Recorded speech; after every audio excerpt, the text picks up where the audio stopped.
So the songwriting on this, I mean, is it? You were saying before that. I mean, obviously, it's all been done between yourselves. Who wrote the music for this? Was this? And for each track, has it been more specific? As like, this is my song. Well, I mean, you could break them down like that, but look, you know, quite for most of these songs, you know, we'll take a musical template. I mean, Bones bought probably half the musical templates were Bones, right? And probably half of the songs were probably ready-made structures, right, and words by myself. Right. But we've kind of created a bit of a melting pot and changed stuff around, and essentially it's been a collaboration. I mean, some of the tracks, you know, like Get in the Van. I think we played you 6 months ago, maybe 3 months ago. Can't remember when it was, and it's very different to the song that's emerged. Sure. And that's because we've kind of worked it through, haven't we, and changed bits and some changed completely. I mean, Manchester Rain, the track we just listened to, this one it's an idea you brought in.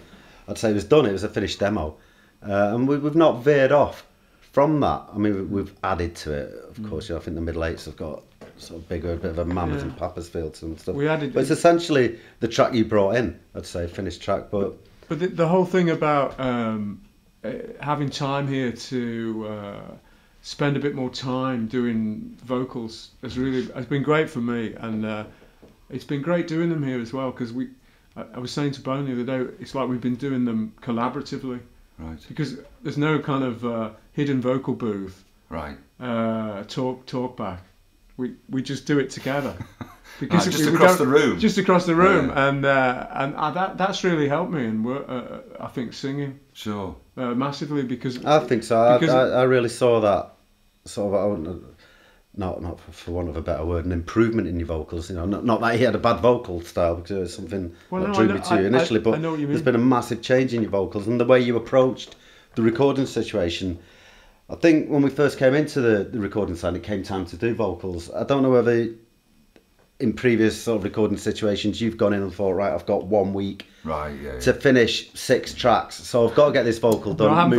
I've got 1 day. Well, that was the attitude, and I could see that when you first came in. You'd do a vocal take very quickly, another one, say, right, we're done, move on. It'd be like, Vinny, we've got all the time in the world. Yeah. There's been no time constraints. You know, there's been no record company on our back, no management, no release date, no nothing. You haven't been on a schedule.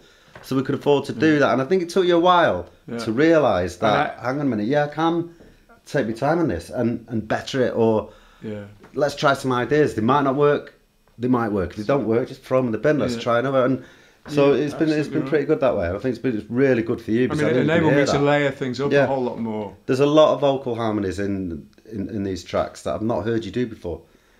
You know, That's I think true. It's I mean, first. Sometimes when you're recording in band situations, there's time limitations, and also you know, a couple of members of the band will be doing backing vocals. You'll leave them to do it, and that'll be it, sort of bish bash bosh, and you know, the producer then sort of brings it together, mixes it in. But because we've been in more control of all the vocal parts, and we've been able to bank up quite a lot of them, it's been better. Well, you know, we were talking before about the collaborative effort. For you, Bone, is this the most concentrated body of work? I mean, we've worked together before anyway, so I know you as a songwriter, and obviously you did a little bit with Oasis, not too much, but I mean, it wasn't like, you know, kind of part of the songwriting partnership.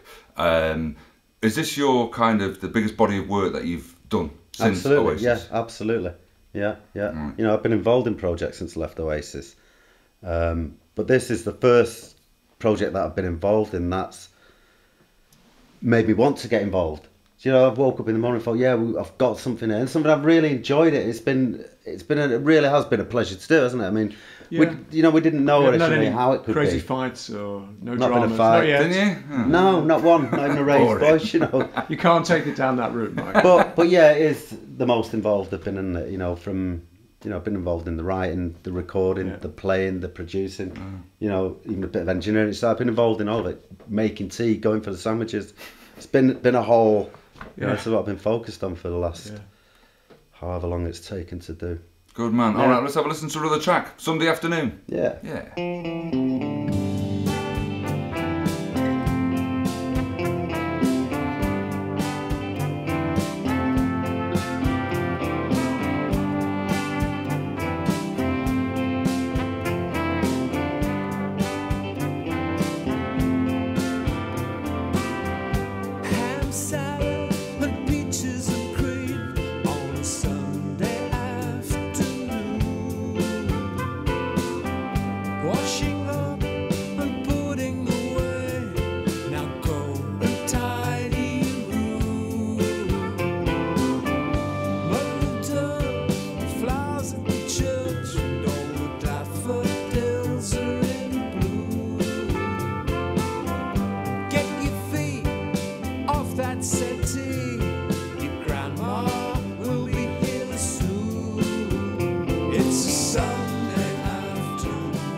So that was Sunday Afternoon.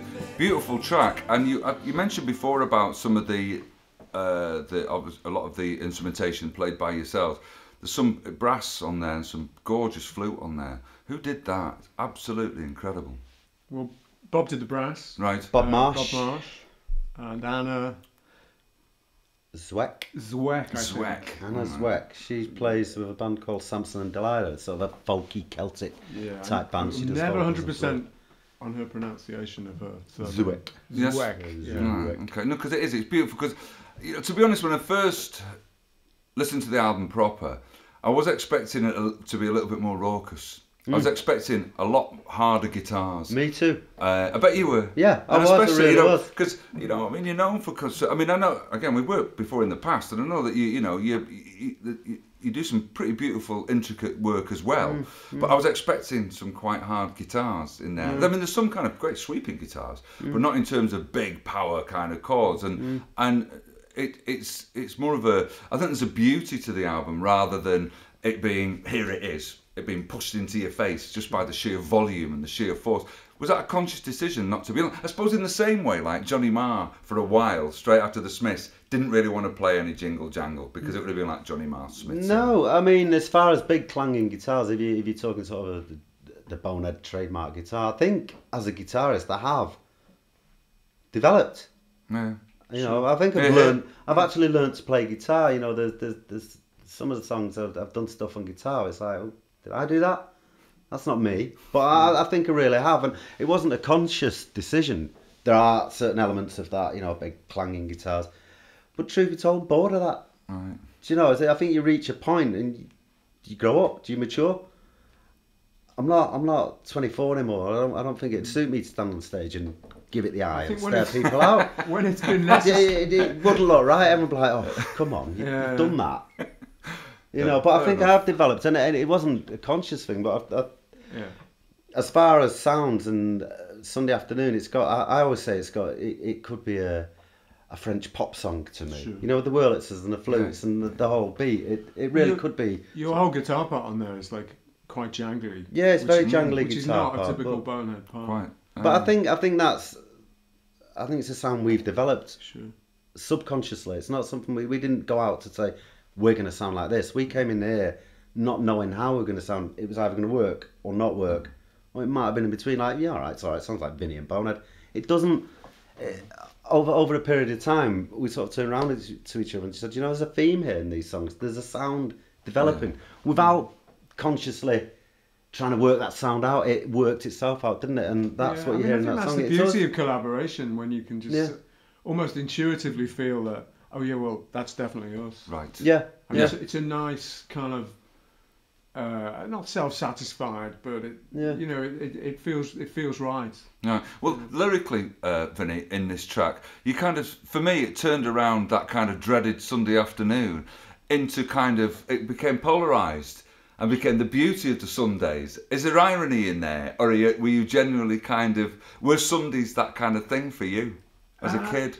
Is that what you're referring to? Is that the reference? Yeah, no, I mean, I certainly, it looks back on to Sundays as a child in the 70s. Yeah. You know, ham salad and peaches and cream. Yeah. You know, your gran coming around, go and tidy your room. Did you used to roll your ham? Was that an Irish thing? No, I don't think we used to have ham salad, but they used to get the piece of ham, like boiled ham, and they used to roll it into like a tube. Did you never get that? We used to think it was really posh. But check that out. That's probably why I never had it, because it was so posh. Anyway, that's getting off it. But and lyrically as well, because I made a note here, you talk about Mission Praise, Dr. Jack and the Top 20 Countdown. Yeah. Now, I'm going to embarrass myself here. I presume, are those programmes that were on Sunday afternoons? No, they're not like they are. Not Songs of Praise.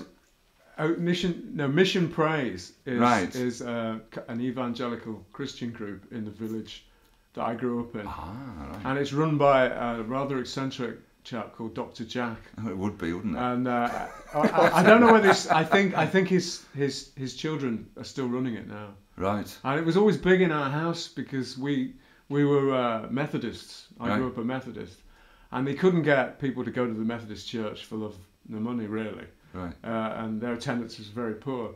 And my granddad was always very envious of Dr. Jack, because hundreds went to this evangelical Christian place in the village. So that's where that reference comes. Right, it's probably playing the same gig on a Sunday afternoon. It's not a great idea, is it? Yeah. If you've got the evangelicals and the Methodists, probably they should have had a Monday night. Well, and not double booking. I mean, it's got one of our favourite. Well, I know it's my not favourite, but one of my favourite moments on the album is the band practice in the village hall, because both of us have had that sort of experience of being in a band in a village hall trying to work it out, and we're both actually secret Status Quo fans, which is where that down, deeper and down came. And of course Bone stepped straight in and said, I know what I'm going to do there, and it played the 12 bar, and it just sits under the track, and I think it's a nice moment. We like that, don't we? Yeah. I'm just learning there myself. I thought Mission Praise and Dr. Jack were